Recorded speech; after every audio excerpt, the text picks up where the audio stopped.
마반야바라밀. 네, 잘들 계셨습니까? 네.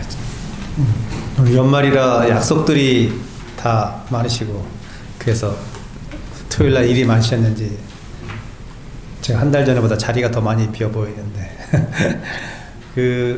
여러분도 아시는지 모르겠는데 이번에 이제 한 1,500명 정도 이제 조사를 해가지고 발표한 게 있어요. 종교 인구와 신앙생활을 어떻게 하고 있나 각 종교별로 했는데 제가 보기로는 한 60% 이상 나온 데는 한마디로 신앙생활 할 때 나는 그냥 불교인이다. 그래가지고 불교인에서 절에도 안 나오면서 나는 불교인이다. 이런 사람도 있고, 뭐 기독교인도 마찬가지고 가톨릭도 마찬가지인데, 어쨌든 신앙생활로 실제로 절에 몸소 나와서 이렇게 법회에 참석하고 하는 그 퍼센티지를 한번 통계를 내봤나 봐요. 이제 조계종이 비상이 걸린 거지. 조계종이 비상이 걸리니까 불교계가 비상이 걸렸죠. 왜냐하면 이 너무나 신앙생활을 하는 데 있어서 큰 차이가 나니까, 타종교와. 예를 들면 가톨릭은 한 60% 넘게 나왔어요. 한 달에 한 번이라도 어쨌든 성당에 가서 이제 신앙생활을 하는 거겠죠. 거기서는. 그리고 저 가톨릭이 한 30% 좀 넘게 나왔고, 그 다음에 이제 개신교가 60% 정도 나왔고. 그러면 대충 우리 불교계는 얼마 나왔을까? 얼마 나왔을 것 같아요? 네? 그 10% 넘어야 될 거 아니에요. 그래도 3% 나왔 3%. 그러니까 여기 나오신 분들은 엄청나게 훌륭하신 분들이에요. 한마디로 나는 부처님의 말씀을 믿고 따릅니다 라고 말은 해놓고 100명이 실제로 내가 그렇게 어쨌든 행사에 참석하고 적극적으로 절에 오는 사람은 3명밖에 안 돼요. 3명. 말로는 나는 불자다. 그래서 절에도 안 나오고 보시도 안 하고 봉사도 안 하고 모르겠어요. 불교를 어쨌든 다른 데서 고맙긴 한데 실질적으로 이게 삶에 어떻게 불교적인 생활이 연결될까라고 생각하면 좀 그래요. 스님 입장에서 그렇고, 또 어떻게 절의 재정적인 입장에서 사실도 그렇고, 주지 입장에서 이게 참 큰 문제다라고 이제 생각하는데, 솔직히 얘기하면 어떻게 해결책이 없어요. 네. 문제가 있는데 해결책이 없다는 게 더 문제인 거예요, 사실. 아니, 2발 달린 짐승이 자기가 안 나오게 되는데 어떻게 하겠습니까? 그나마 우리가 할 수 있는 것은 보다 현대인들한테 맞는 어떤 신앙의 변화를 좀 이렇게 줘야 될 것 같은데, 프로그램이든 절의 어떤 하드웨이적인 것들. 근데 이게 또 스님들도 좀 약간 이제 산속에 오래 있다 보니까 고리타분해져가지고 새로운 아이디어 내기가 쉽지 않아요. 그리고 또 실행한다는 것도 쉽지도 않고. 그래서 좀 전에 제가 해주시면 이제 차 주시면서 이런저런 얘기 하다가, 지금 보니까 마당에 있던 가피가 지금 불사 때문에 이제 철거를 했더라고요. 언제부턴가 절집이 이제 새로 이제 리모델링 하거나 새로 지을 때 보면 꼭 카페 비슷한 그런 공간들을 꼭 다들 만들려고 해요. 왜냐하면 일반 사람들이 절집에 접근을 해가지고 그나마 잠깐 쉬면서 그나마 차라도 한 잔 마셔야 할 공간이 있어야지, 절이라는 어떤 관문을 통과해서 들어와서 이렇게 좀 생활까지는 아니지만 이렇게 올 수 있는 어떤 그런 기회가 생기는데, 그런 것마저 없으면 이 절집이 진짜 말 그대로 절간처럼 조용해가지고, 제가 보니까 저도 간음사에 있지만 한 30일 중에 한 20일은 썰렁해. 행사 있는 때만 그나마 그래도 좀 신도들이 오고 좀 벅적지근을 하는데, 절간은 옛날에 절간은 절간답다 조용했으면 좋을지 몰라도 현대 사회에서는 그것보다는 이제 많은 사람들이 이제 왕래를 하고 오고 가면서 좀 위안도 없고 휴식도 없고 힐링도 얻어야 되는 그런 공간이 돼야 되지 않을까, 미래에는 그렇게 생각합니다. 이건 우리 이제 현실적인 문제이고, 이제 법문적인 이제 어떤 불교적인 생각으로 들어가서, 오늘 제가 날씨가 어제 비도 오고 거기다가 또 눈도 오고 그래가지고, 그나마 여기 금강정사는 평지라 그렇게 차가 다니는데 별 어려움이 없는데, 관음사는 관악산 초입이긴 하지만 굉장히 올라가다 보면 가파라요.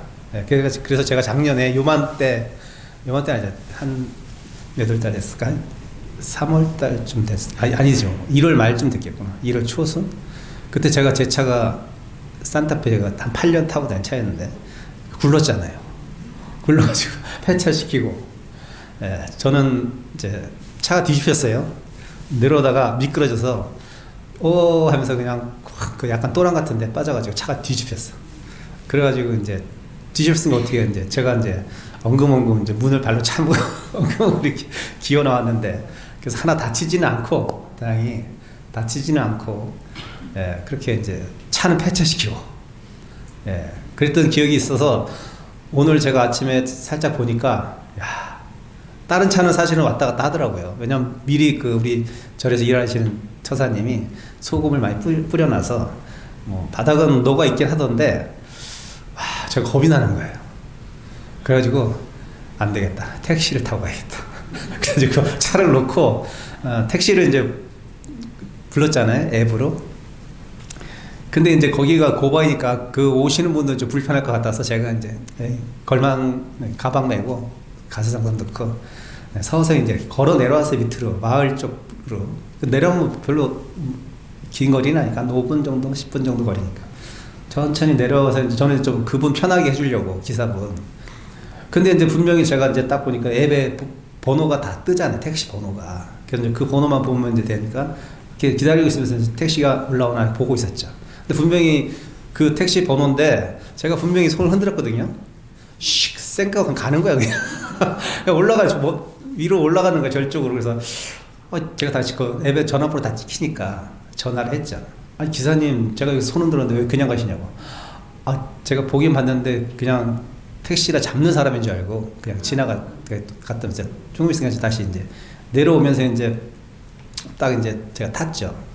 탔는데 이제 기사분이 점잖으시더라고요. 말씀도 조용조용 차분차분하게 하시고, 또 라디오도 클래식을 탁 이렇게 틀어놔서 굉장히 점잖은 분이시더라고요. 나이는 한 50 후반 되셨나? 근데 이제 이렇게 보니까 그 주파수를 딱 보니까 CBS야. CBS 뭔지 아시죠? 크리스찬 방송이잖아. 제가 쫙 보니까 갑자기 무슨 생각이 스치냐면, 야, 이 사람이 기독교인 같은데 내가 스님이라고 손 들었다고. 내가 코를 요청했을 때는 스님인지 뭔지 모르잖아요. 물론 금강조사를 찍었겠지만, 그러니까 일반이 코랄 수도 있으니까. 근데 나는 승복을 입고 이렇게 내가 손을 흔드니까 이게 기독교인이라 나를 무시하고 그냥 갔나? 그런 부정적인 생각이 들면서 갑자기 이 사람 미워지려고 하더라고요. 근데 뭐 너무 점잖게 말씀하시고 그래가지고 제가 뭐 톤을 안 달고 그냥 그렇게 생각하면서 이제 왔는데, 언뜻 든 생각이 무슨 생각이 들었냐면, 나는 내가 물론 머리 깎고 이제 승려 생활하는 스님이긴 하지만 나는 그나마 그래도 굉장히 포용력 있고 굉장히 그런 거에 굉장히 좀 관대하다, 종교적으로 관대하다고 생각을 많이 하고 살아 그나마 스님인데, 그 차별심을 없애려고, 야, 근데 나를 좀 서운하게 했다고. 그 CBS 딱 보는 순간 갑자기 부정적인 생각이 확 일어나면서, 야, 그래서 이 마음 공부라는 게 이게 진짜 말로는 뭐 이렇게 할 수는 있지만 막상 그것이 내 현실적으로 나한테 닥쳤을 때, 그때 나는 어떤 경기에 부딪혀서 내가 어떤 마음을 낼까? 이게 진짜 내 공부 아닐까? 공부의 척도가 아닐까라는 생각을 오늘 하게 되면서 반성을 좀 했죠. 하면서 빨리 이제 마음을 돌이켜서 그냥 좋은 마음으로 이제 다시 제가 전환을 하긴 했지만, 어쨌든 사람들의 생각이라는 게 무의식적으로 그냥 탁 나오는 어떤 생각이 다 나를 중심으로 돌아가잖아요. 그렇죠? 내가 어떻게 그걸 받아들이냐에 따라서 그 상황이 어떻게 해석이 되는 거잖아요. 그럼 내 마음이 거기서 또 반응하는 것이고. 그래서 이게 참 경계마다 이 마음을 잘 쓴다는 게 너무나 쉽지 않은 거다. 그나마 나는 다행인 것은 내 잘못 생각을 빨리빨리 돌이켜서 한지 본처 하는 바람에 그나마 좀 그 마음에서 멀어져서 지금은 이렇게 이제 편하게 얘기하지만, 일반인들 특히 뭐 종교를 가지고 있다고 해도 그런 인식 별로 안 하고 그냥 생활에 쫓기고 삶에 쫓기고 인연에 쫓겨서 이렇게 사는 사람들이 그런 걸 빨리빨리 전환시키기가 쉽지 않겠다라는 생각을 또 하면서, 결국은 이 모든 것이 마음이라는 것에서 모든 것이 다 비롯되고 행불행이 여기서 다 시작이구나, 출발이구나. 이 마음을 참 잘 다스린 것이 또 한 번 새삼 중요하다는 생각을 하게 됐습니다. 오늘 아침에 에피소드입니다. 별것도 아니면서 그냥 지나칠 수 있는 문제이긴 하지만 제가 그런 생각을 했다는 걸 한번 같이 공유하고 싶어서 했고, 지금 현대사회는 너무나 급격하게 돌아갑니다. 그렇죠? 뭐 책 GPT, AI, 뭐 우리가 이해 못하는 것. 지금 우리 저기 종무원이 이제 두 분 계셨는데 한 분은 뭐 간뒀으면 그 한 분은 60 초반, 한 명은 이제 40이었는데 그 60 초반 그분은 인터넷에서 전혀 잘 모르더라고요. 제가 강원 다닐 때, 그때가 99년도, 그때가 인터넷이 그렇게 활성화되지 않을 때였어요. 근데 다행스럽게도 우리 같은 공부하는 스님 중에 굉장히 머리가 좋은 그 스님이 하나 출가를 했는데, 그 스님이 컴퓨터로 게임을 만들 정도의 실력을 갖춘, 아주 그 당시 때만 해도, 지금은 많이 있겠지만 그 당시에 그런 사람 없거든요. 컴퓨터를 잘 다룰 사람도 없었고. 근데 그 스님이 이제 우리들한테 얘기하기를 컴퓨터를 이제 앞으로 세대는 알아야 된다고. 근데 그 스님이 막 개인적으로 막 컴퓨터를 우리한테 가르쳐 주기도 하고 이렇게 애를 썼어요. 근데 우리는 별 관심이 없어요, 솔직히 얘기하면. 아니 지금 공부하기도 바빠 죽겠는데 무슨 컴퓨터 저 알지도 못하는 걸 하냐고 했는데, 그 스님이 그렇게 우리한테 많이 얘기를 해주면서 권했는데, 뭐 한 사람도 있었고 관심을 가진 사람도 있었고, 뭐 대부분이 안 하긴 했지만, 뭐 저는 좀 관심 갖고 해보려고 했지만 실력이 없어서 잘 못했고. 그런 지가 벌써 한 28, 9년이잖아요. 근데 벌써 지금 인터넷이라는 것 때문에 없으면 우리가 삶을 영위할 수 없을 정도, 엄청나게 불편할 정도의 그런 사회가 돼버렸어요. 20년 만에. 그리고 앞으로의 또 줄을 거예요. 앞으로의 10년 후는 또 어떻게 될지 몰라요. 이제는 AI, 제가 AI 전도사도 아니고 잘 몰라요. 근데 이제 AI를 잘 활용하지 못하면 아마 삶이 굉장히 불편한 시대가 오지 않을까, 이런 생각이 드는 거예요. 그래서 저도 AI를 잘 활용 못 하거든요. 가끔 여기 극량소 오면은 어떤 보살님 오셨나? 그 보살님이 또 AI 전도사더라고요.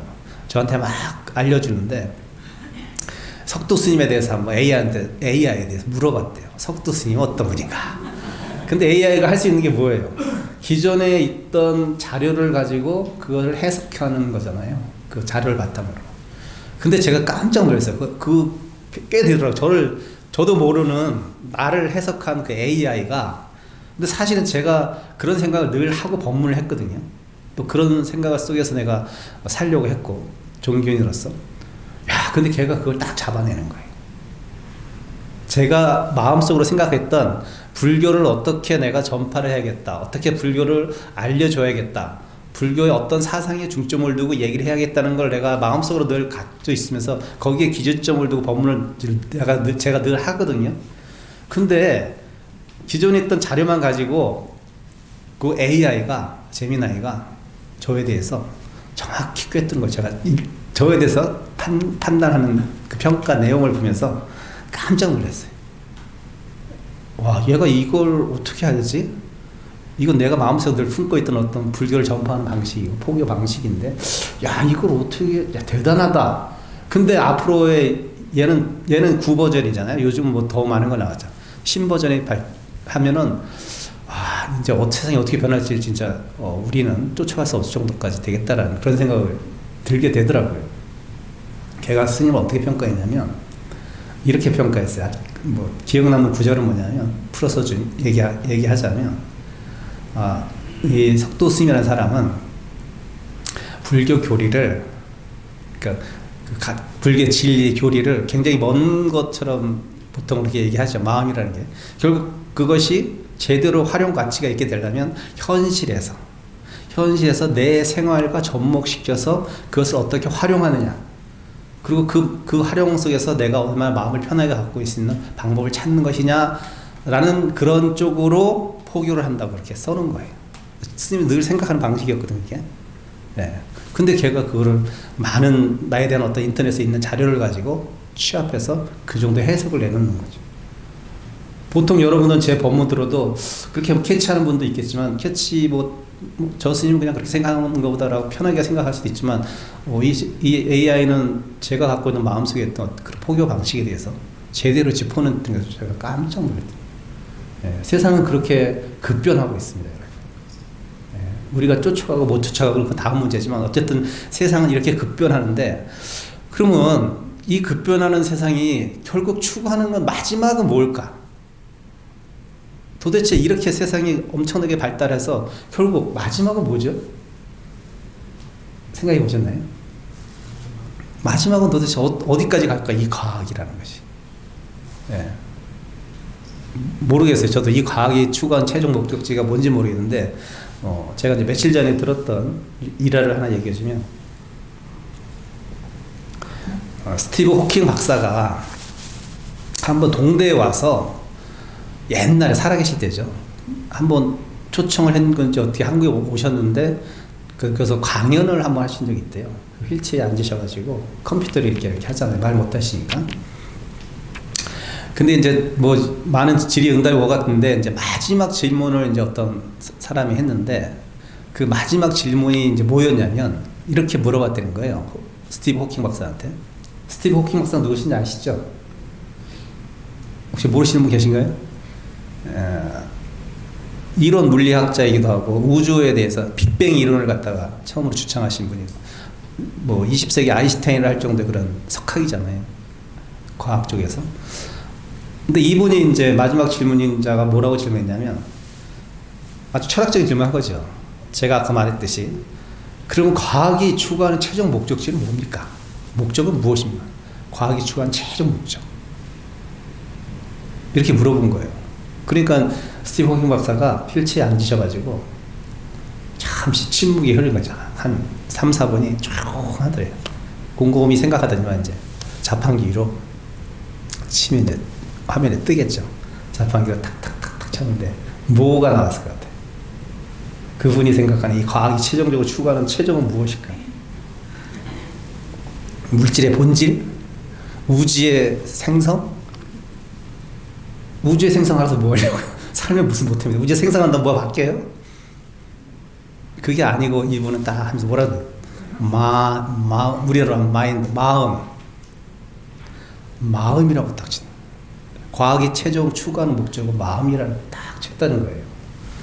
제가 그 얘기를 딱 듣고 깜짝 놀라면서 한 분야를 꿰뚫은 분은 결국은 그것은 모두 궁극적인 것은 다 통한다고 한 분야를 꿰뚫게 됐으니까 이분 진짜 과학자로서도 훌륭하지만 그 과학을 이제 철학적으로 승화시켜서 결국 진짜 최종의 목적은 마음일 수밖에 없다는 것을 안다는 정도의 과학자 되게 신기하면서 좀 훌륭하다 하면서 또 새삼 그것을 꿰뚫고 2600년 전에 부처님께서 그것을 그렇게 아셔가지고 우리에게 그 마음 공부에 대해서 그렇게 강조하시고 마음의 본질을 파악하려 노력하셨고 그것을 또 우리한테 설법해 주시고 이렇게 현재까지 그렇게 하셨다는 것을 대단하게 생각하면서 제가 운이 좋아서 또 이렇게 출가를 해가지고 또 그런 공부를 할 수 있게 됐다는 것을 굉장히 무한한 자부심을 느끼면서 우리 부처님 참 대단하시다. 결국은 이 마음이라는 것, 마음 하나 다스리는 것이 결국은 우주의 본질을 아는 것과 똑같다는 거예요. 최종 목적이. 그러니까 여러분들은 지금 우주의 본질적인 것을 알고 싶어서 이 자리에 오신 거예요, 사실. 단순히 마음 해가지고 너무 추상적일 수도 있겠지만 이것이 추상적이지만 현실적이고 또 현실적이지만 추상적인 거예요. 그래서 불교가 여러분들이 하는 지금 현대 우리나라의 신행이나 동남아시아 신행이 결국 본인의 안위와 행복 여러 가지가 있을 수 있겠지만 결국은 내 마음을 아는 것, 나를 아는 것 이것이 가장 큰 가치가 있다는 거죠. 여러분의 최종 목적은 기도를 통해서 나를 아는 거예요. 기도를 통해서 내 마음을 이해하는 것이고 내 마음씀을 알아채는 거예요. 이렇게 신행되어 가야 되는 거지 무엇을 기도를 올려서 그 기도가 성취되고 안 성취되고 이거는 부차적인 문제예요. 부차적인 문제. 여기다 너무 초점을 맞추지 마시고 이 기도를 통해서 내 마음을 알아가는 것, 내 마음씀을 알아가는 것, 내 마음이 어떻게 쓰여져야지 내가 행복하고 내 주위가 행복하다는 것을, 그 마음씀을 배우는 것. 그렇게 생각하시면은 오늘 본문이 좀 효과적으로 여러분이 전달되지 않았을까 생각을 합니다. 오늘의 얘기도 사실 뭐 거기에 일환이죠. 본문으로 이제 들어가도록 하겠습니다. 오늘의 제목은 진정한 사랑은 무심이다. 세속적인 사랑은 보살핌, 관심, 애정, 뭐 그렇게 얘기할 수 있겠죠. 세속적인 사랑입니다. 그것도 그 나름대로 가치가 있어요. 그렇지만 어떤 마음적인 측면에 봤을 때 내가 진정으로 마음으로 행복하기 위해서는, 나도 행복하고 그 사랑을 받는 대상도 진정한 행복, 표면적인 행복이 아니라 진정한 행복을 느끼기 위해서는 일정한 무심이 필요하다는 거죠. 네. 사람이 정열적으로 사랑할 때 뭐든지 다 해주고 싶잖아요. 다 해줄 수 있을 것 같고.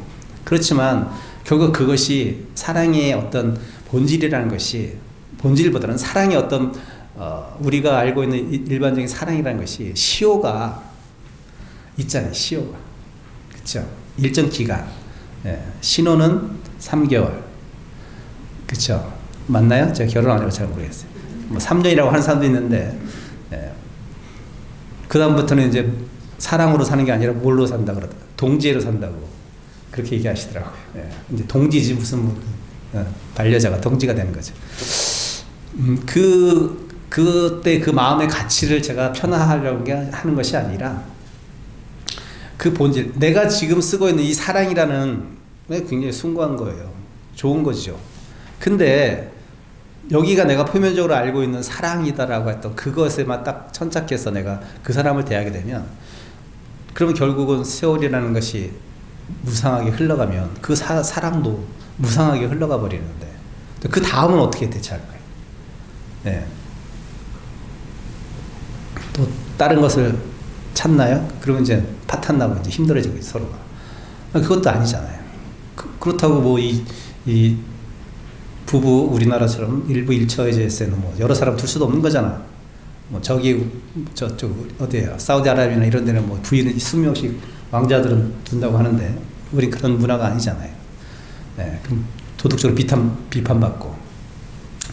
그러니까 우리가 알고 있는 일반적인 사랑이라는 게 굉장히 숭고한 정신이긴 하지만 결국 이것이 시효가 있기 때문에 결국 그 사랑이 지속성을 갖고 서로 행복하기 위해서는 어느 정도는 본질로 들어가면 무심이 결국은 더 큰 사랑으로 발전할 수 있는 거예요. 예. 무심이 무관심이 아닙니다. 예. 무관심이 아니라 무심은 무관심과는 전혀 다른 거죠. 완전히 다른 거죠. 예. 무관심은 뭐예요? 남을 생각하지 않는 마음이에요. 아예. 무관심은 뭐 있으면 없으면 상관이 없어. 무심은 존재를 인정합니다. 현실을 인정하는 거예요. 근데 그 마음 쓸 때 어떤 애정이라든지 어떤 인연에 끌려달리지 않는 마음이에요. 그 순간에 굉장히 충실한 마음이에요. 무심이. 그런 뜻이에요. 불교에서 무심은. 무심하다 이런 게 우리처럼 관심 없다가 아니라 그 존재를 인정하고 그 사람이 하는 모든 행위를 지금 이 순간에 그 인연으로서 다 존중해 주는 거예요. 그리고 받아주는 거예요. 그리고 여기서 끝내는 거야.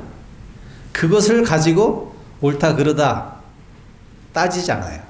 그냥 나는 그 사람한테 무심한 마음을 쓰는 거야. 근데 우리는 무심한 마음이 안 되죠. 그거 어떻게 돼요? 득실 시비가 따르죠. 내가 이렇게 쓰면은 이게 나한테 이게. 근데 이게 여러분들이 무의식적으로 그냥 하는 거야. 무의식적으로 떠올라 그냥. 존재가 그래 자체가. 그냥 내가 득실을 따지려고 하는 거 이렇게 머리 쓰는 게 아니라 딱 무슨 상황이 부딪히면 보통의 사람 마음씀이 이 마음이 움직이는 작동이 득실 시비에 딱 걸려버려요. 그런 순간 내가 득실 시비로 그것을 대하는 순간 어떻게 된다?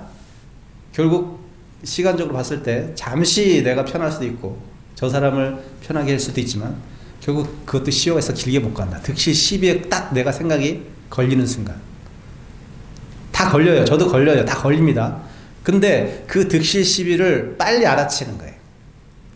아, 내가 지금 나의 이익을 따지고 있네, 나의 손해를 따지고 있네, 옳다하게 생각에 빠져 있네, 그러다는 생각에 빠져 있네. 그러면서 내가 그냥 무의식적으로 막 컴퓨터 돌아가는 거예요. 그걸 빨리 알아채면 돼요. 알아채면 멈출 수가 있는데 알아채지 못하면 못 멈춰요. 우리는 알아채는 연습을 계속 하는 거야 지금. 예. 그 마음이 일어나니까 내가 이렇게 하면 안 되는데 이런 마음을 하자는 것이 아니라, 불편해하는 마음을 갖다는 것이 아니라, 내가 그런 마음 생긴 것은 그냥 존재 자체가 그렇기 때문에 어쩔 수 없어요. 근데 빨리 그것을 벗어나야 된다. 내가 득이 있더라도 딱 언뜻 봐서 판단해서 잠깐 순간에 이건 내가 이렇게 말하거나 이렇게 행동하거나 이렇게 상황을 대처하면 내가 금전적으로든 뭐 마음적으로든 득이 있다고 딱 드는 순간 그렇게 행동하겠죠. 그쪽 가겠죠. 추진하겠죠. 결국 내가 모르는 사람은 그것이 당연하다고 생각하고 그냥 쭉 자기 이익을 따라 가겠지. 옳고 그름을 따져서. 근데 진짜 마음 공부를 제대로 하고 진정한 가치의 어떤 마음씀을 공부한 사람들이라면 득실이 딱 왔을 때 그 득실을 쫓아가지 말고, 득실이 있을 수는 있어요. 순간적으로 내 눈에 보일 수가 있어. 득과 실이. 근데 그때 어떤 상황이 있을 거야, 분명히. 그 상황이 내가 이렇게 했으면 분명히 실인데도 불구하고 이것이 저렇게 행동하는 게 맞다는 어떤 인연에 대한 자기 나름대로의 올바른 가치 판단이 있어야 된다는 거예요. 근데 그건 쉬운 건 아니야. 인연에 대해서 올바른 가치 판단하는 건 쉬운 건 아닙니다. 올바른 가치 판단하면서 그 양심에 따라 자기의 마음을 따라가는 거예요. 내가 손해를 볼지라도 이번 인연은 그런가 보다 하고 내가 그걸 수용해버리는 거야. 그래서 하면 손해볼 것 같죠. 길게 봐서 손해 안 봅니다. 결과적으로 손해 안 보거든요. 근데 이 짧은 생각에, 이기적인 나라는 생각에, 내 거라는 생각에 자기에 천착해가지고 그렇게 마음이 확 쏘게 되면 결국 다음에는 꼭 자기 마음이 불편한 상황이 분명히 생긴다. 예를 들면 일상에서 그런 거 있잖아요. 참 내가 요번에 한철 3개월을 안거를 내가 진짜 나하고 전혀 안 맞는 저 스님하고 살았어요. 어쨌든 꾸역꾸역 참아서 한철을 이제 3달을 살았으니 얼마나 힘들었겠어. 마음도 안 맞고 성향도 안 맞고 얼굴만 보면 짜증나는 스님이 있어요. 저도 있단 말이에요. 저 스님 없으면 내가 진짜 공부 너무 잘 될 것 같은데 이번 철. 근데 어쨌든 참고 했어. 그래도 계속 미워. 그러다가 이제 안거가 3개월 딱 끝나면 방부를 새로 받는단 말이야. 선방에서. 방부를 새로 받는다는 것은 다음 철에 살 사람을 이제 뽑는 거예요. 모집하는 거예요. 그럼 이제 기존에 살았던 스님들은 거의 자기가 원하는 대로 살고 싶으면 살 수가 있어요. 다른 선방에 살다가 오는 스님들은 이제 약간 이제 스님들도 이제 그 갈마라는 표현을 쓰죠. 선별을 한단 말이에요. 근데 제 생각에는 요번처럼 저 스님은 좀 딴 데 가서 살았으면 좋겠는데, 저 스님 방 뺐으면 좋겠는데, 이런 생각이 속으로 하는 거예요. 겉으로 못 표현하지 체면이 있으니까 내 마음 들킬까봐. 점잖은 척하고 나는 그렇게 해야 될 거 아니에요. 말도 안 하고. 속으로는 저 스님은 이번 주에 다음 주에 같이 안 살면 나 너무 공부 잘 될 것 같은데. 근데 그 스님이 방을 빼주네. 다행히. 딴 선방 간다네. 다행이다. 다음 주에 나 진짜 잘할 수 있겠다. 마음 공부 상황에 끄달리지 않으면서 내 공부할 수 있겠다 라고 딱 생각하고 좋아하고 있었는데, 다음 철에 더 심한 스님이 한 철을 또 같이 사네. 이게 세상사입니다. 결국은 제가 그 마음을 내지 않았으면 누가 오든 상관이 없었어요. 근데 내가 저 스님 갔으면 좋았을 텐데 라는 그 한 마음 일으켜가지고 내가 스스로 나의 삶을, 마음을 불편하게 만들어. 저 스님 가니까 더 감정이 오네. 이거예요. 예를 들면 그렇다는 거예요. 한 마음 일으키지 않는다고 표현을 많이 하잖아요. 경전 보면, 특히 선호록 보면 그 한 마음이라는 게, 그래서 한 마음도 일으키지 않는 게 좋은 거다 이렇게 말씀하시는 거예요. 사람이 근데 마음이 안 일어날 수가 있네요. 삶 자체가 마음이 일어나는 연속성의 상에 있는데 마음은 일어날 수밖에 없어요. 근데 그 한 마음, 그게 부정적인 마음이든 긍정적인 마음이든 인연과 관계없이 내한테 내재해 있던 어떤 나의 시비 득실을 따져서 일어나는 그 마음이라면 그것은 일어나지 않는만 못하는 거다. 그러니까 여러분이 지금 누가 옆에 지금 아주 꼴배기는 보살님이 하나 있다고 쳐봐요. 그 보살을 어떻게든 좀 이렇게 쫓아내고 싶어. 이 동호회에서, 조직에서. 그런 마음 들 사람이 있어. 믿기도 하고, 막 질투도 나기도 하고, 뭐 때로 여러 가지 있겠지. 나보다 잘나서 질투할 수도 있고. 근데 결국은요, 그 사람 미워해가지고 그 사람을 지금 사실 그 사람하고 잘 풀으라고 지금 내 옆에 지금 인연이 온 건데, 그걸 모르고 어떻게든 그 인연을 빨리 없애버리려고 하는데, 그럴 때 더 센 인연이 온다니까. 그게 이상하게 그렇게 되더라니까요. 그래서 아예 무심하게 대하는 게 그래서 그랬다. 너무 애정 가지고 또 그 사람이 떠나도 또 내가 그 사람이 떠나도 서럽잖아. 안타깝고. 그러니까 좋아해도 내가 행복하지 않고 싫어해도 행복하지 않아요. 삶이라는 게. 그래서 좋지도 싫지도 않은 마음이 최고야. 그게 무심이지 뭐예요. 무심은 그냥 그때그때 인연에 충실하는 거예요. 네, 제가 이제 그 관음사에서 다 노부살님들이지만 법문할 때 그런 얘기 많이 해요. 그렇게 얘기했지. 지장제 때인가? 지장제라지 않았나? 제가 그 보살님들 잘 아는 체 안 하고 제가 쌩 하고 지나간다고 서운해하지 마십시오. 그렇게 얘기해야죠. 저는 뭐 이 얘기는 제가 뭐 봉사에서도 5년 살면서 그 얘기 많이 하는데, 스님은 무관심한 게 아닙니다. 스님은 그냥 무심하게 대할 뿐이에요. 근데 여러분들은 무관심하다고 생각하시고 서운하다고 생각하실 수 있지만, 저는 이렇게 생각했습니다. 물론 이게 주지와 소임자 좀 마인드가 다르긴 해요. 제가 여러분한테 친절하게 대하고, 보살님 오셨습니까? 차 한잔 하시죠. 이래가지고 하면 아마 제가 법회 때나 무슨 행사 때, 보살님 이번에 절이 좀 힘드니 이번에 불사할 때 좀 많이 동참 좀 해주세요. 그럼 아마 주머니에서 10,000원 나올 거, 20,000원 나올 수는 있을 거예요. 그쵸? 아니, 주지스님 나한테 이렇게 잘해줬는데. 아는 체 해주시고, 차도 주시고 하는데. 당연히 그런 사람한테, 그 주지한테 마음이 가죠. 10,000원 갈 거, 10,000원 낼 거, 20,000원 낼 수가 있는 거예요. 인간적으로 그렇게 돼 있어요, 사람이. 그건 알아요. 저도 알죠. 바보 아니니까 알아요. 자, 그럼 이제 빨리 결정을 해야 돼, 스님은. 어떤 결정을 해야 되냐면, 스님이 그 10,000원을 더 받기 위해서, 그런 마음은 아니지만, 예를 들면, 도식적으로 얘기하면 그랬던 거예요, 도식적으로. 10,000원을 더 받기 위해서 내가 없는 마음을 막 내가지고, 위장된 마음을 막 내가지고, 그렇게 하면 여러분, 좋아할 수는 있겠지만, 제 마음은 엄청 불편할 거예요.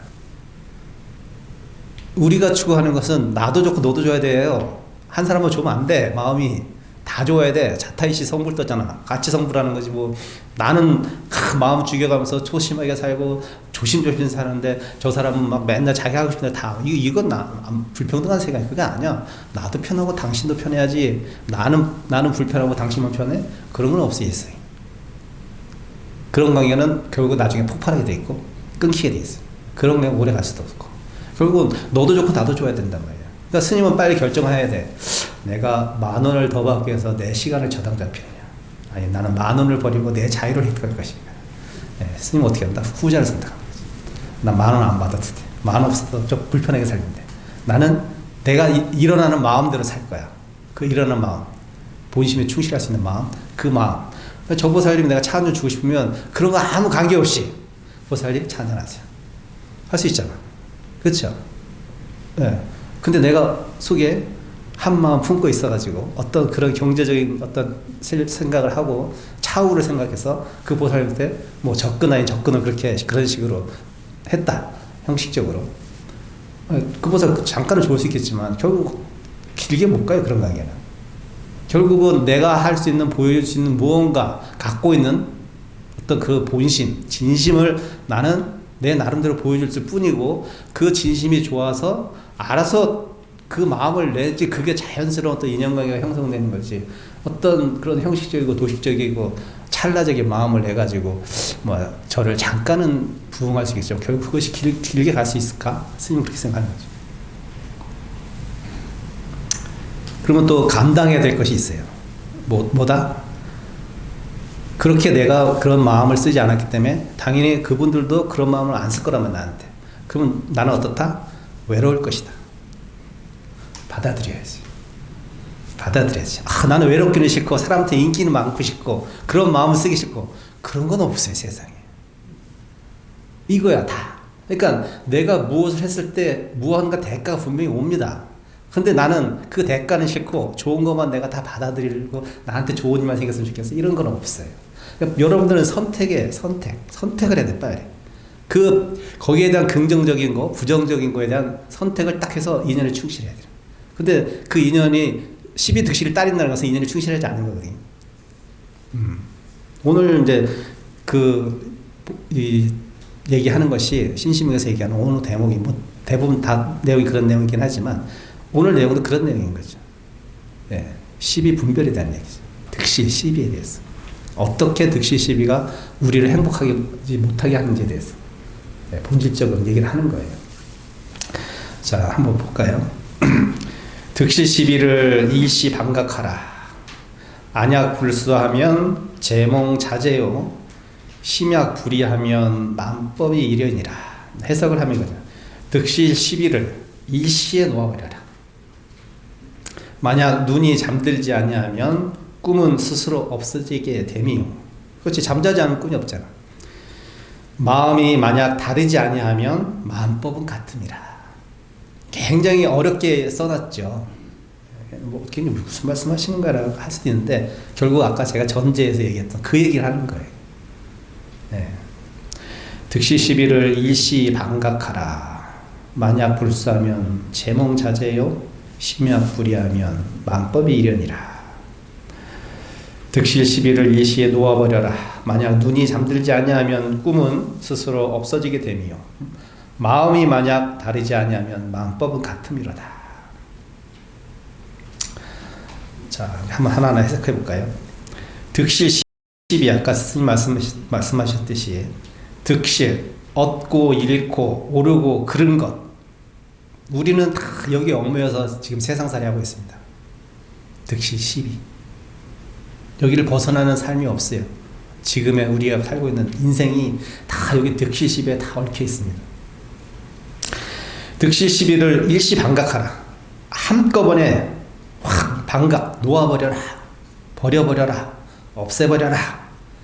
네가 너에 대한 이익에 대한 것, 또 이름에 대한 것, 또는 옳다고 생각하는 것, 그르다고 생각하는 그런 게 경계마다 이 삶 속에서 일어나는데 그 마음이 일어날 때마다 빨리 버려라 이거예요. 빨리 없애버려라. 빨리 제거해버려라. 빨리 놓아버려라. 방아짝하라. 그런 얘기예요. 왜? 득실 12를 따지는 순간 인연에 충실하게 되지 못하고 인연에 충실하지 못하는 순간 나는 그 본질적인 인연이 갖고 있는 내가 해결해야 될 문제가 분명히 있었을 텐데 그것을 내가 옆으로 제쳐둠으로써 보다 더 부정적인 인연이 옴으로써 내 마음이 불편할 상황이 분명히 생긴다. 그러니 득실 12 따지지 말고 오는 인연 막지 말고 가는 인연 잡지 마라. 제가 이제 이거를 이제 욕을 하면서 해요. 오는 년 잡지 말고 가는 년 잡지 마라. 오는 년 막지 말고 가는 년. 네. 그러니까 앞으로 인연 붙여야 돼. 인자 붙여야 됩니다. 욕은 아니고. 우리는 나한테 좋다는 인연은 확 잡으려고 하잖아요. 나한테 별 도움이 안 돼. 그럼 뭐 가든 말든 상관도 안 하잖아요. 그렇죠? 그렇지 않나요? 그렇게 살면 안 돼요. 그렇게 살면 여러분이 불편해집니다. 결국은 불편해집니다. 자꾸 득실 따지고 시비 따지면 결국 불편한 건 남이 아니라 내가 불편해지. 결국은 옳고 그름의 문제가 있을 것 같죠? 객관적으로 옳고 그름의 문제가 있을 것 같죠? 옳고 그름의 문제는 없어요. 인연 따라 옳을 수도 있고 인연 따라 그를 수가 있어요. 무엇을 절대로 확정짓지 마십시오. 옳다는 게 어디 있어요? 그러다는 게 객관적으로 어디 있어요? 누구는 스님은 이래야 되고 신자는 이래야 되고 여자는 이래야 되고 남자는 이래야 되고 아니 그게 어디 있어? 조선시대는 남자가 이런 거고 현대시대는 여자가 이런 거예요. 지금 조선시대 얘기해도 안 되고 조선시대 가서 지금 현재 얘기해도 안 돼. 그냥 그때 시절 인연이 그런 거야. 그 인연에 충실히 살면 돼. 근데 예를 들면 보수적인 사람은 어떻게 얘기해요? 여자가 어떻게 뭐 사나이가 어떻게 근데 좋은 말 같죠. 도덕적인 말 같죠. 굉장히 고지식한 사람이고 시비에 걸려 있는 사람이라. 그러면 이제 그 사람들 주위에는 사람이 없게 되는 거죠. 다 피하지. 라떼가 되는 라떼. 그래서 득실 시비를 일시에 놓아버려라가 그런 뜻입니다. 선입관도 갖지 말고, 그 사람에 대한 내가 갖고 있는 선입관이 있다면 그 선입관을 계속 묽게 하려고 노력을 한다. 그래서 현명한 사람들은, 현명한 보살님들은 예를 들면 참 현명하게 행동하더라고요. 예를 들면 이제 주지가 바뀔 때가 됐어요. 그럼 이제 어느 주지 스님이 이제 그 절에 내정된 거야. 예를 들면 불광사에 지금 누구죠? 주지가? 네? 동민스님. 그 전에 동명스님 있었잖아요.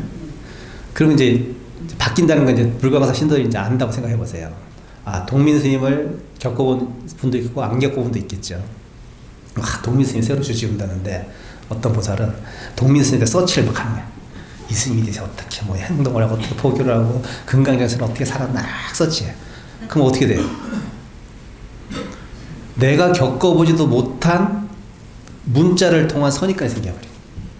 문자를 가지고 평판을 가지고 거기에 나와 있는 평판을 가지고 내가 판단하겠지.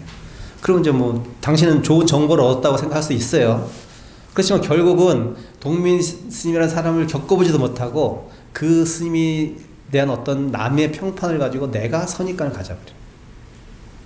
그렇죠? 그러면 분명히 그 스님과 그 신도는 다른 인연일 수가 있는데 왜? 이 세상에 다 좋은 사람도 다 나쁜 사람이 있는 건 아니잖아요. 분명히 나쁜 놈인데 그 나쁜 놈을 좋아하는 사람도 있어요. 왜? 세상이 그래. 인연이 다 다르기 때문에 그런 거예요. 그러면 분명히 자기가 선입관을 망가졌으면 굉장히 아무리 못된 스님일지라도 잘 지낼 수 있는 인연이 있을 텐데 내가 선입관을 가짐으로써 그 스님이 이런 스님이니까 나하고 안 맞아 라고 딱 해버리면 잘 맺어져서 좋은 시너지 효과가 날 수 있는 관계도 분명히 있겠지만 있을 수 있고 없을 수 있지만 그렇게 될 수 있는 인연도 있을 텐데 그걸 자기가 미리 차단해버린 거죠. 남의 평판만 듣고 내 판단을 거기에 의탁해가지고. 근데 보통 우리가 많이 그렇게 형태로 지금 삶을 살아가고 있단 말이에요. 이 세상에 나한테 딱 맞는 사람 없어요. 일정 부분 내가 포기해야지 그 사람과 관계가 계속 좋아지는 거지. 나한테 100% 맞는 사람이 이 세상에 아무도 없어. 부모도 나하고 안 맞아. 자식도 나하고 안 맞아. 나를 낳은 부모하고 나도 안 맞아. 근데 무슨 나랑 생전 보지도 못한 남을 어떻게 내가 나한테 맞추라 그래. 그런 관계가 어디 있어 세상에. 서로 맞춰가는 거잖아요. 이게 뭐 제가 얘기 안 해도 아는 거죠 현실적으로. 결국 서로 맞춰간다는 건 뭐야. 일정 부분은 무심하게 그냥 대해주는 거예요. 득실시비 안 따지는 거예요. 그러면 그 관계가 오래가. 근데 우리 다 거의 득실시비에 걸려 있어가지고 조금만 나한테 손해가 되면 획 돌아지거나 손해 줄 것 같으면 피하거나. 자기가 이번 순간에 이번 생에 당해야 될 것들이 있고요. 겪어내야 될 것들이 있고요. 지금 20대 겪어낼 것이 있고 30대, 40 다 있어요, 여러분. 좋은 것도 있지만 나쁜 것도 있을 거예요. 그걸 피한다고 피해질 것 같습니까? 안 피해져요. 결국은 다 겪어내야 돼요. 어떤 방식으로든. 그걸 빨리 수긍하셔야 됩니다. 이 세상에 병을 얻고자 하는 사람이 어디 있어요? 나이 되면 병드는 거야. 그냥 빨리 들 수도 있고 얕아질 수도 있고 깊어질 수도 있어요. 다 당연히 얕아지고 깊어지지 않길 다 바라죠. 그럼 거기에 맞게 자기가 또 생활을 해야 돼. 그럼에도 불구하고 집안 내력이 그냥 당뇨 걸리는 내력이야. 내가 아무리 조심한다고 그게 그렇게 쉽지 않아. 유전자를 못 이겨. 스님들끼리 그런 얘기 많이 해요. 야, 우리가 수행력의 유전자를 못 이긴다. 그 정도 유전자 힘이 어마어마한 거예요.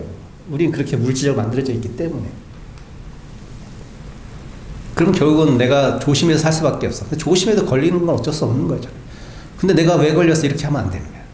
빨리 인정을 해버리고 그 병을 갖고도 행복하게 살 수 있는 방법 분명히 있을 텐데 거기에 매달려가지고 막 더 불안해하고 불행해하고 좌절하고 왜 남은 생을 더 힘들게 자기 스스로 괴롭히냔 말이에요. 그렇게 그 병을 이겨내는 것이 잘 먹고 그런 것보다는 내 마음을 잘 다스려야 돼요. 그 병을 수용의 단계라는 게 있어요. 수용의 단계가 되면 이제 그 병을 인정하는 순간 내 마음이 편해져 버리는 거야. 이왕 온 거 어떻게 같이 살아야지. 야, 잘 살자, 같이 좀 화합해서. 이렇게 해야지. 어떡할게요. 이놈 자꾸 밀어내면 더 달라붙어요. 자, 얻는다는 것은 곧 잃는 것이 생겼다는 것을 뜻합니다. 네, 이거 우리 저기 총무장 선생님이 이제 법문에 많이 하신 내용이잖아요. 무엇이 생기면 무엇이 없어지고, 무엇이 없어지면 무엇이 생기는 거예요. 이게 인연법이란 말이에요. 내가 좋아하는 순간 미움이 생기는 거예요. 미움과 사랑은 같은 거예요, 사실은. 다르다고 생각하죠. 여러분이 사랑하지 않았으면 미워할 일도 없어요. 사랑했기 때문에 미움이 생깁니다. 미워했기 때문에 사랑도 쓸 수 있는 거예요. 왜? 미웠던 사람이 조금만 나한테 잘해주고 나의 마음에 흡족하게 하면 바로 그냥 흡족해서 사랑까지는 아니지만 훅 썩 마음에 들잖아. 근데 여러분이 만약에 사랑이 일어나고 미움이 일어나도 무심하게 됐다면, 나는 그 사람한테 어떤 적질들이 생길 수도 없고 그냥 인연 따라 잘 지내다가 인연 따라 잘 보내준. 근데 나한테 너무 맞아. 저 사람 외모도 나한테 너무 맞고 나한테 마음 쓴도 너무 행복 잘해줘서 너무 고맙고 막 이래서 막 좋아하는 마음이 확 생기는 순간, 확 사랑이 싹 생기는 순간 그 사랑하는 대상은 자기만큼 아니거든요. 본생이 친절해가지고 그랬을 뿐이야. 근데 이 보살님이 내가 별로 안 좋아하는 보살하고 친하네?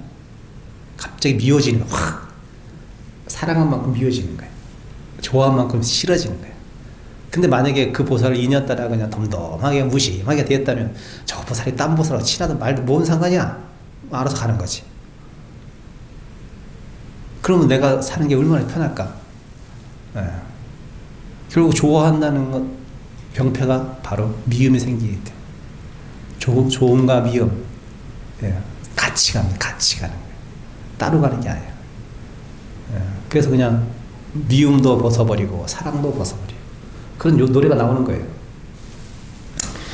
재물을 얻으면 손실이 뒤따르고, 그렇죠? 내가 무엇을 갖고 있으면 더 많이 갖게 될 수도 있겠지만 그 갖고 있는 것이 없어지잖아. 예, 내가 처음부터, 그렇죠? 처음부터 내가 그 증시에 관심이 없어가지고, 예, 증시가 호황이든 불황이든 나는 안 샀기 때문에 상관이 없잖아요. 아예 사지 않았으면, 무심했으면. 근데 관심이 딱 갔는데 내가 저 종목에 투자를 하면 내가 앞으로도 전망이 있을 거, 이익이 있을 것 같다고 해서 딱 투자를 했는데 내가 판단이 잘못돼가지고 그게 이제 꼬꾸라져가지고 예를 들면 2만 원짜리가 만 원짜리 돼버리고, 만 원짜리 손해봤으니까 얼마나 속상하겠어요. 만 원만 투자했겠어? 몇 천만 원, 몇 억까지 할 사람도 있겠지. 결국 내가 만약에 증시에 관심이 없었으면, 내가 이익을 얻겠다는 생각이 없었으면, 그런 마음, 내가 좌절하고 불행하다고 생각하고 내가 손해봤다는 생각을 내가 안 해도 될 것인데, 굳이 내가 내 이익 보려고 해서, 뭐 잘 되는 사람도 물론 있겠지만, 네, 예를 드는 거지, 예를. 그렇다는 거예요.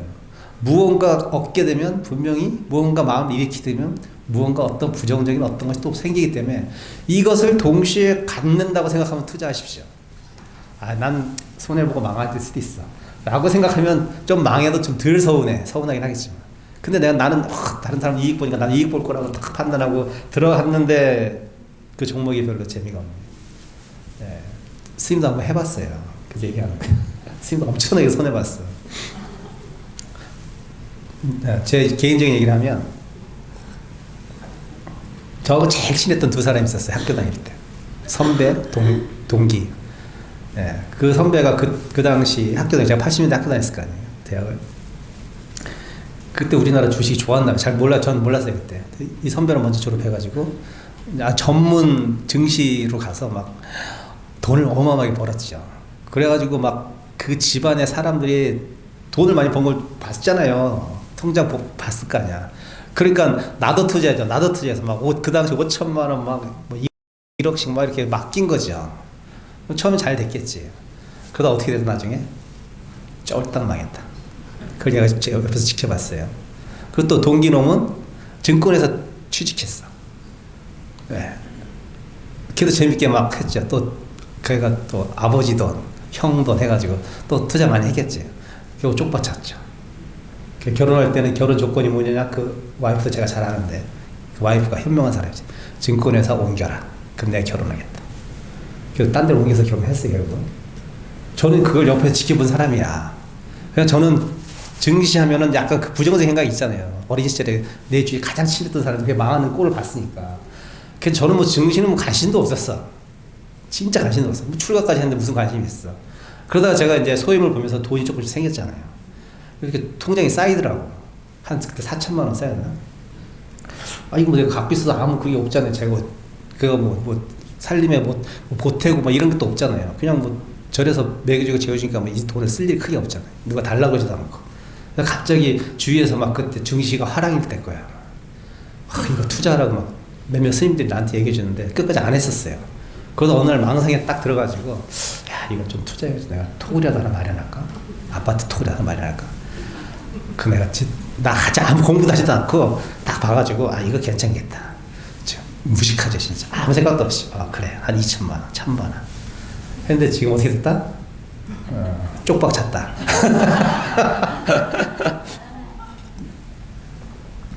지금 무슨 생각 드는지 알아요? 아, 그 투자 안 했어. 지금 좀 행복했을 텐데. 스님이 경험해봐서 하는 얘기예요. 경험해봐서. 그러니까 이거 제가 벌써 딱 내가 이거를 함으로써 불확실한 거긴 하지만 나한테 이익이 있지 않을까? 좀 잘 되지 않을까? 희망적인 어떤 그런 거였긴 했지만 결국 내가 한 마음 일으키지 않았으면 4천만 원이 줄지도 않고 늘지도 않았을 텐데 지금 줄어버렸잖아. 한 마음 일으켜가지고. 예를 들면 겁니다. 그렇다는 거예요. 뭐 하나 마음이 잘 될 수도 있어요. 다 안 되는 건 아니야. 근데 결국은 잘 될 수도 있고 안 될 수도 있는데 잘 되면 기분 좋지만 안 되면 기분 나쁘죠. 또 잘 된다는 게 그러면 또 어떻게 돼? 그 선배나 내 동기처럼 잘 되면 어떻게 돼요? 계속 갈 거 아니야. 언젠가 쪽박 찬 거지. 시기의 문제일 뿐이라는 거예요. 예. 현명한 사람은 특히 현명한 개미들은 절대로 하지 마라. 스님이. 절대로 그 돈 많은 사람들 이길 수가 없다. 이 판에서, 이 자본주의 사회에서. 우린 정보가 없기 때문에. 말로는 이게 하면서 제가 또 안 된다는 거잖아. 쉽지 않아요. 결국은 내가 그 이익이라는 것 때문에, 뭐 잘 되는 스님도 있겠지. 잘은 모르겠어. 있을 거야. 주식해서. 근데 결국은 그것이, 안 하는만 못하다. 안 하는만 못하다. 잘 되는 것도 결국 나중에 더 안 될 수 있는 가능성이 높다. 그럼 스님, 뭐 아무것도 하지 말고 그냥 살아요? 그런 말이 아니야. 그렇게 뭐든지 극단적으로 생각하면 안 돼. 보통 그렇게, 아니, 스님 그러면 사회 살면서 돈도 벌어야 되고, 뭐 이렇게 관계도 맺어야 되는데, 그럼 아무것도 하지 말는 소리예요? 그 바보 같은 질문이야, 그거는. 그거는 멍청한 거지. 돈 벌 인연이 있으면 돈을 벌어야 돼. 네. 적당히 벌어야 벌기로 잘 쓰면 되는 거야. 아무것도 하지 말는 소리가 아니라. 근데 그걸 보는 안목이라는 것이 내가 욕심이 개입돼 버린 순간 이해 득실, 여기 득실 10이라고 했는데 이런 거에 더 빠져 있어서 그걸 바라보면 눈이 멀어버린다는 거예요. 현명한 사람은, 무심한 사람은 그걸 그냥 받아줬는데 결과적으로 잘 됐네. 내가 잘 되려고 받아준 게 아니라 그냥 내가 인연에 충실해서 받아줬는데 결국 잘 되네. 이게 진짜 잘 된 거지. 내가 무슨 생각을 딱 일으켜가지고 자기 이해관계에 따라서 사람이든 인연이든 돈이든 집이든 명예든 이런 식으로 접근해버리면 나중에 분명히 망신 나간다. 현실에서도 그렇고 본질적으로도 그렇고 그런 인연의 눈을 뜨라는 거지.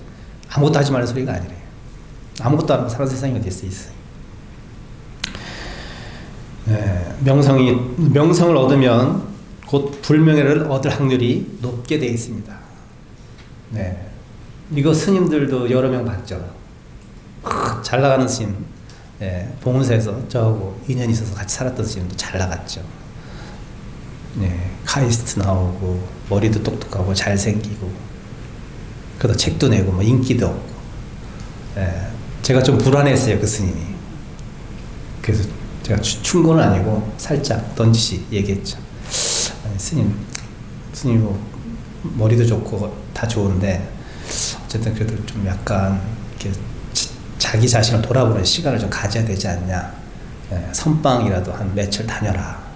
그래서 한번 그 시간을 좀 가져봐라. 혼자만의 시간을 가져봐라. 저만 얘기한 게 아니에요. 주위에 몇몇 스님이 얘기했어요. 근데 어떻게 했어요? 지금 한참 잘 나가는데 딴 데서 막 법문해달라고 그러고 강연해달라고 신났지 뭐. 그게 안 들어오지 당연히. 가장 높을 때가 가장 떨어지기 좋을 때라고. 그럴 때 조심하고 자숙하고 자기만의 시간을 갖고 마음을 돌아봐야 되는데 그런 생각 자체가 일으키지 못하는 거예요. 그 어떻게 됐어요? 딴 데서 뻥 일이 터져버리죠. 다 잃어버리지. 명예, 다 승적까지 다 잊어버렸어. 그 시기에 명예를 얻고 아주 아름다움에 취해가지고 빠져가지고 이게 스님뿐 아니라 여러분 일상에서 일어날 수 있는 일들이에요. 어떤 식으로든 내가 가장 잘 나갈 때 가장 조심해야 돼요. 가장 돈 많이 벌고 가장 건강할 때 조심해야 돼요. 어때요? 마찬가지. 건강할 때 막 몸 쓰잖아요. 술도 마시고 뭐 당연히 꼬꾸라지지. 건강하다. 나 옛날에 그러지 않았는데.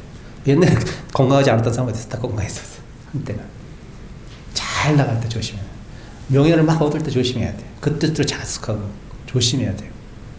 근데 그게 참 쉽지 않아요. 그래서 망신살 뻗치는 거예요. 그래서 그럴 때마다 자기 자신을 잘 돌아보고 108배로도 하고 뭔가 이런 시간을 가져야 되는 거예요. 근데 거기에 취해 있으면 결국 망신살이 뻗친다. 옳다는 것을 주장하게 되면 그 함정에 스스로 빠져들 수 있게 됩니다. 우리네 삶을 고달프게 하는 정신적, 본능적 충동은 아마도 이 득실 시비의 무의식적 발현이라고 할 수 있을 것입니다. 사회적으로 득과 실에 민감하게 되면 주위에 나에게 호감을 느끼는 사람이 점점 줄어들게 될 것입니다. 내가 너무 나에 대한 득실시비만 따져. 내가 갖고 있는 건 너무 아끼고 줄 생각도 안 하고 내가 이익이 되는 것을 얼른 쫓아가서 잡으려고 하고 이런 사람은 늘 주위에 사람이 없습니다. 평판은 평판이거니와 사람이 없어요. 나중에 나이 먹고 나서 나 왜 이렇게 사람이 없구나 외롭지? 자기가 한 건 생각 안 하고. 근데 이렇게 자기의 득실시비 따지지 않고 인연 따라 이렇게 잘 베풀면 내 주위에 사람들이 많아서 좋다는 의미가 아니라 외로울 일은 없을 거예요. 그리고 내가 무슨 어려움에 처했을 때 분명히 그 사람들이 손을 뻘쳐줍니다. 내 도반도 그런 도반이 하나 있어요. 선방에서 만난 도반인데 이 도반은 우리는 3개월마다 옮겨 살잖아. 이렇게 옮겨 살아요. 그럼 3개월 살 절에 무슨 내가 그 절에 뭐 주인도 아니고 뭐 소임자도 아닌데 뭐 그 절에 이렇게 관심이 크게 많겠습니까? 그냥 한두 살다 한참 살다 가면 되지 이렇게 생각해요. 그렇게 산단 말이에요. 저도 그렇게 살았어요. 근데 이제 이스님은 어느 절에 갈 때마다 제가 며칠 같이 살았는데 어느 절에 갈 때마다 그 절에 일이라면 일을 자기가 나서서 다 하고 우리 여름에 쉴 때 이제 제초 작업을 하잖아요. 스님들이 이제 울력상 한단 말이야. 그럼 이제 딱 1시간, 2시간 하고 끝난단 말이야. 그럼 이제 나머지 못할 부분도 있을 거 아니에요. 남은 부분 제초를 해야 되는. 제초기로. 우리는 보통 쉬죠. 울력했으니까 쉰단 말이에요. 그럼 이스님은 좀 쉬었다가 다시 나가가지고 그 딱 제초기 걸머쥐고 자기 혼자 이렇게 하는 거예요. 쉬어야 될 시간에. 힘든데. 그래서 제가 물어봤어요. 아니 스님 그 쉬어야 되는데 같이 쉬면 되지 뭐 힘들게 또 하냐고. 이스님이 한 얘기가 나는 3개월을 이 절에 살다 가지만 3개월은 내가 주인이라고 생각한다. 내가 내 집인데 내가 가꾸자 누가 가꾸냐. 그 생각 딱 하나 딱 듣는 순간 제가 멍 쪘죠. 와, 내가 잘못 생각하고 있었구나.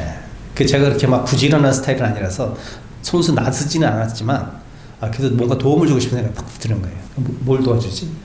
그러면 어쨌든 장비를 꺼내야 되고 장비를 쓰고 나면 또 이렇게 세척도 해야 되니까 나는 꺼내주고 세척을 해주자.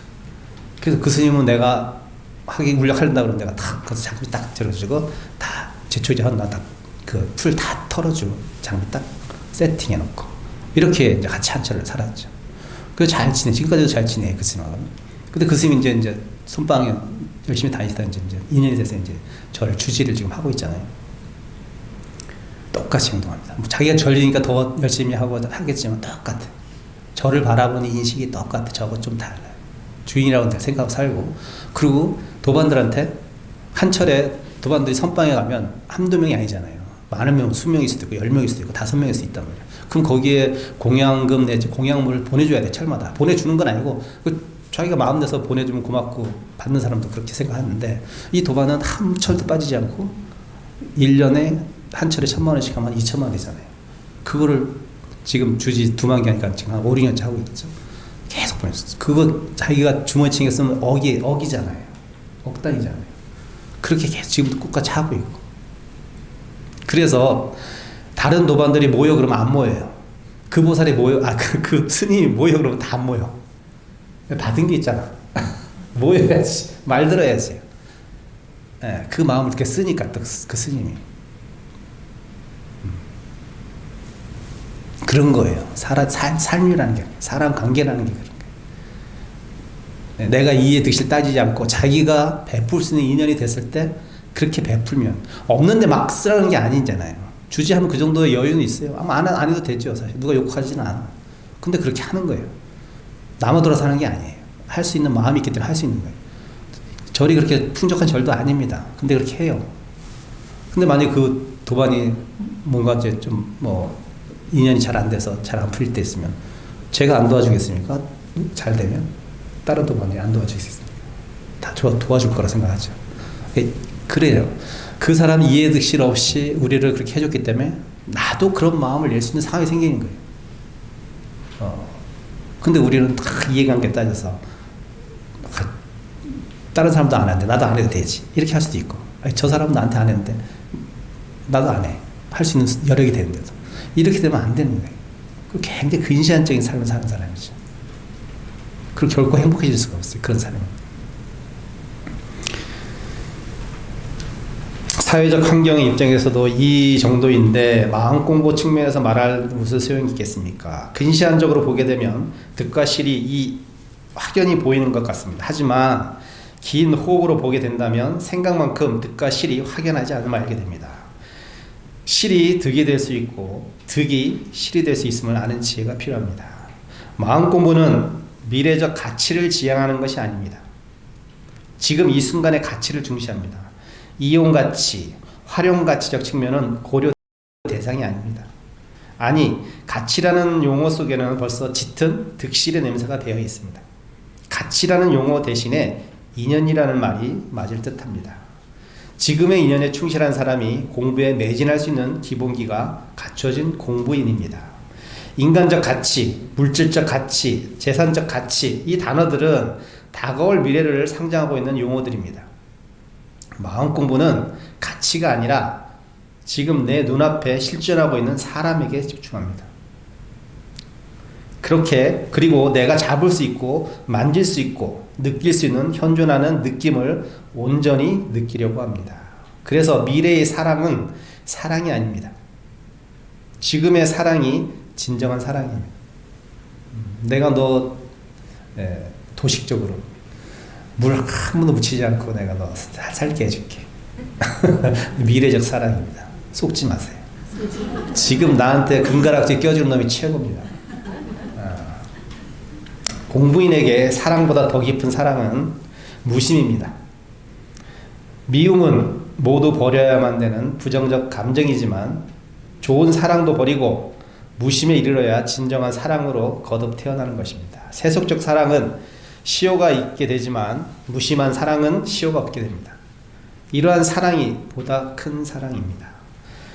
잠들지 않는다는 말은 깨어 있음을 의미합니다.